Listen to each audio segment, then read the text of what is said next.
इस वीडियो में हम लोग देखेंगे क्लास 7वीं हिंदी पाठ 14 हिमसुक के सभी प्रश्न उत्तर को देखेंगे इस वीडियो में। प्रश्न संख्या 1, अवध नरेश राजकुमारों की परीक्षा क्यों लेना चाहते थे?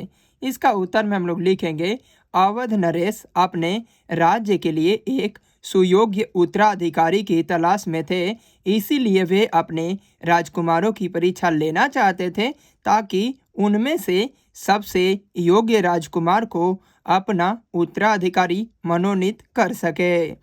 प्रश्न संख्या 2, हिमसुक तो राजा के लिए भेंट लाया था, लेकिन वही भेंट उसे महंगी पड़ी कैसे? इसका उत्तर में हम लोग लिखेंगे हिमसुक ने राजा के लिए अमर फल लाया था, परंतु सांप के दांतों से उसमें जहर लग जाने से वह जहरीला हो गया था। उस फल का एक टुकड़ा खाकर कौवा मर गया। कौवे की मौत से नाराज राजा ने उसे मौत के घाट उतार दिया। प्रश्न संख्या 3, राजा ने अपने तीसरे बेटे को ही युवराज घोषित क्यों किया?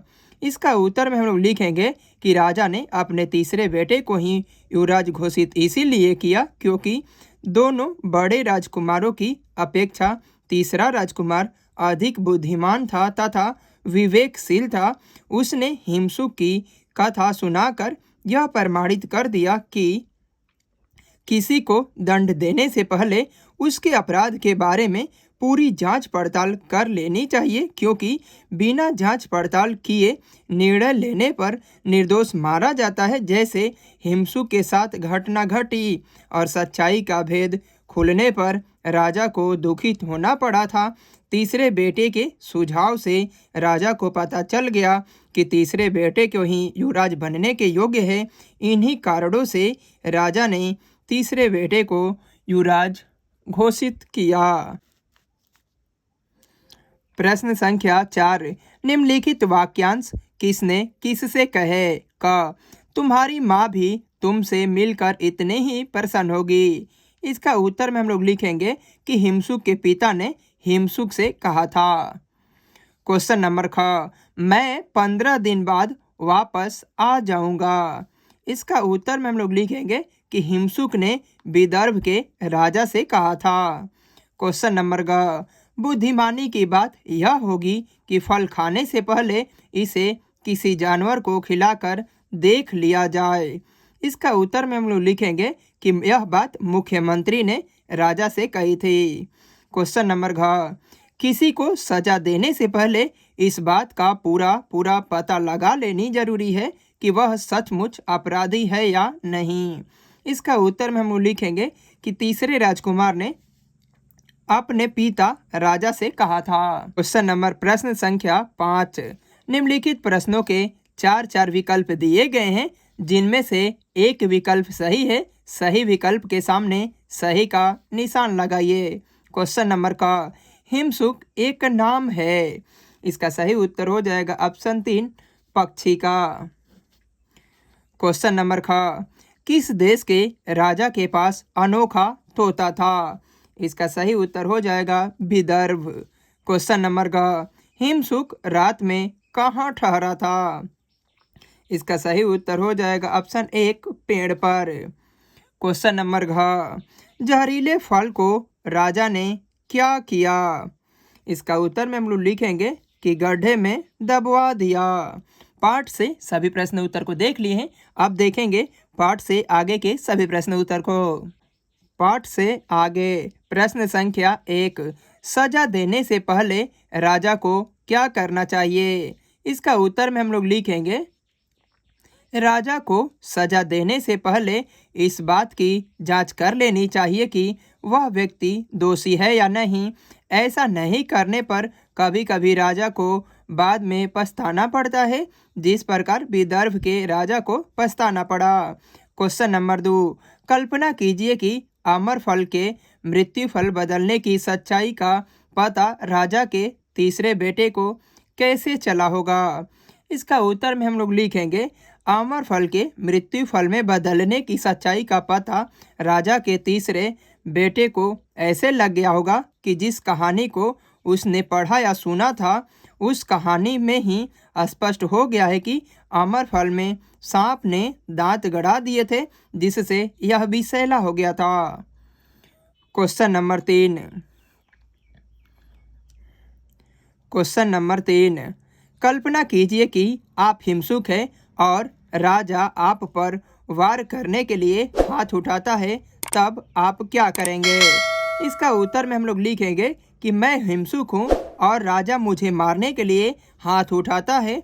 इस दशा में मैं कुछ नहीं कर सकता था, कारण कि राजतंत्र में राजा का निर्णय ही कानून होता है। यहाँ किसी का कोई दलील नहीं चलती। मैं एक सच्चे सेवक की भांति राजा का वार झेल लेता और मृत्यु को प्राप्त हो जाता। यहाँ पे एक कहानी दिया गया है, चीनी का ढोंगा। ये खुद से पढ़ना है। इसका उत्तर लिख देते हैं हम यहाँ पे। क्या माँ का मोहन को डांटना उचित था? इसका उत्तर में हम लोग लिखेंगे माँ का मोहन को डांटना उचित था, क्योंकि उसने अपने दायित्व का निर्वाह सही ढंग से नहीं किया था। मरखा, क्या मोहन का रूठना उचित था? इसका उत्तर में हम लोग लिखेंगे कि मोहन का रूठना बिल्कुल अनुचित था, क्योंकि उसने अपने कर्तव्य का पालन नहीं किया था। उसने रूठने के बदले अपनी गलती स्वीकार कर लेनी चाहिए थी। अब कुछ व्याकरण का क्वेश्चन यहाँ पे दिया गया है, इसे भी देख लेते हैं। प्रश्न संख्या 1, पठित पाठ में 5 ऐसे वाक्य छाट कर लिखिए जिनमें ने का प्रयोग हुआ है। उदाहरण के लिए, राजा ने यह कहानी सुनाई। इसका उत्तर में हम लोग लिखेंगे 1 नंबर में, एक दिन राजा ने अपने तीनों राजकुमारों को परीक्षा लेने के लिए बुलाया। 2 नंबर में लिखेंगे हम लोग, बड़े लड़के ने कहा ऐसे आदमी की गर्दन फौरन धड़ से अलग कर देनी चाहिए। 3 नंबर में लिखेंगे, सवेरे हिमसुक ने फल उठाया।